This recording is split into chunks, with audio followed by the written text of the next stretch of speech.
Fa eo amin'ny pejin'ny fahasalamana kosa indray no anoizantsika ny vaovao amin'ity alina ity. Androany no nanatanteraka ny fivoriam-be rejionaly ny olilafitry ny mpitsabo eto Analamanga ka tetsy amin'ilay votely Andavamamba no nanatanterahan'izy ireo an'izany. Fifanakalozana traikefa sy fomba fiasa isan'ny vohitra izany nandritra ity fivoriam-be ity, ny tatitra ny momba ny olana sedrain'ny mpitsabo ihany koa, ny filohan'ny olilafitra nasionaly ny mpitsabo eto Madagasikara.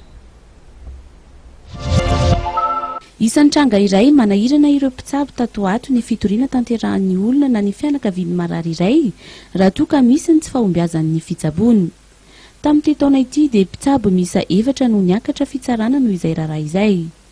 Misy fiantraikany eo amin'ny asan'ny mpitsabo iray nefa izany fitoriana azy izany raha nambarany ny filohan'ny olilafitry ny mpitsabo. Ao anatin'ny 3 sekondra ny dokotera iray tsy maintsy manapa-kevitra izy mpitsabo amin'ireny vonintsitaitra ireny ohatra. Ka raha anareo ve fitsarana mahita hoe tsy nety ny nataon'ny dokotera dia atao ohatra hoe dokotera. Raha afaka 5 taona izy wahita hoe ay tokony izao marina natao fa tsy izao dia verina kosa fa tsy izany no sakana anaovana ny asa. Io fitoritoriana dokotera izany misy lafiny kely any manahirana anay. Satria rehefa fatoriana izay ilay dokotera, iny dokotera izany tsy hanao ny asany ara-dalàna intsony no vaovao. Be dia be ny zavatra tsy sahany atao intsony.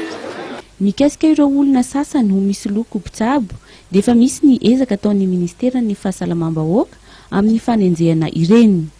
Fa ny fampiasana ny fitaovana ara-medikaly tsy voamarina indray amin'izao no tena iadian'ny mpitsabo.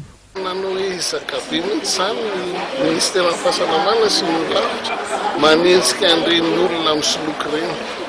Ny misoloky moa eo andreny moa matetika mora tratra ihany izany, tena misandoka izy dokotera dia tratrany.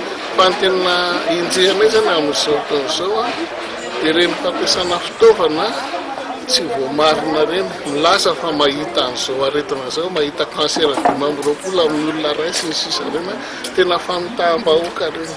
Reny kosa dia tena lavo ny olilafitra tanteraka ny fampiasana ireny. Raha misy antsoavo mba tiana havitana amin'ny mpiarabelona izany dia aza manaiky hosodokan'ireny zavatra sady lany vola ianao tsy hositrana. Misy araka izany ny fomba fitsaboana ny tazo izay arahan'ny mpitsabo rehetra manerana ny nosy ny fanatanterahana izany.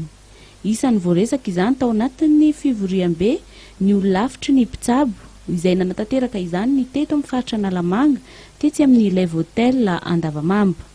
Hatreto miisa 570 ireo mpitsabo voasoratra anarana ao anatin'ny olilafitry ny mpitsabo eto amin'ny faritra Analamanga.